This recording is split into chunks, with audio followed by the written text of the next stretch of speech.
সংহতি প্রকাশ করার জন্য আহ্বান করছি জনাব মিসবাউল এবং অটো চালক ভাইরা মানববন্ধন থেকেই জোরালো ভাবে ইনশাআল্লাহ আমরা শুরু করব।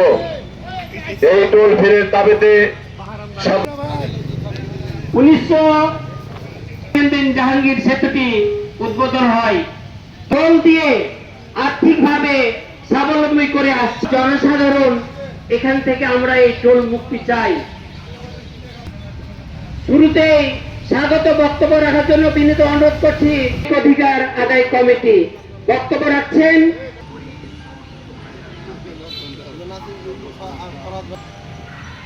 আসসালামু আলাইকুম। আজকে এই ব্রিজ যে তাহলে 400 টাকাতে তার সংসার কিভাবে চলে?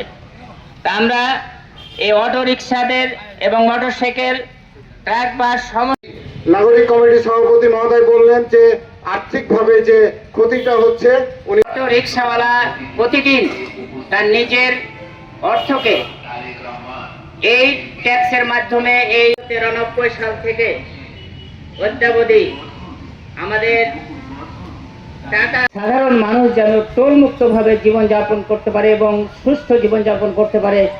এবং এই সভাপতি চাঁপাইনবাবগঞ্জ নাগরিক অধিকার আদায় কমিটির সংগ্রামী এই দাবিতে আন্দোলনে আবার দাঁড়াতে হয়েছে। পরে দেশের আমাদের প্রতি যে বৈষম্য হচ্ছে ব্রিজ নিয়ে সংগ্রামী উপস্থিতি, আসসালামু আলাইকুম রহমতুল্লাহ। আমরা আজকে সুস্থ শরীরে আমরা আজকে এখানে উপস্থিত হয়ে এই মানববন্ধন অনুষ্ঠান রহমতুল্লাহ। আমরা যে বিষয়ে আজকে এখানে উপস্থিত হয়েছি সেটা হচ্ছে করা হয়েছে এইটা শুধু চাঁপাইনবাবগঞ্জের মানুষের সাথে জুলুম করা হয়নি। আসসালামু আলাইকুম।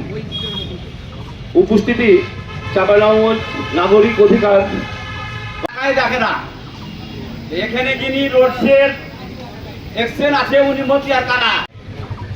চাঁপাইনবাবগঞ্জ নাগরিক অধিকার আদায় কমিটি ব্যানারে আজকের এই ব্রিজ তৈরি করা হয়েছিল এবং 93 সালের পর থেকে এই টোল কাঁচা বাজারের জন্য একটা গুরুত্বপূর্ণ পয়েন্ট।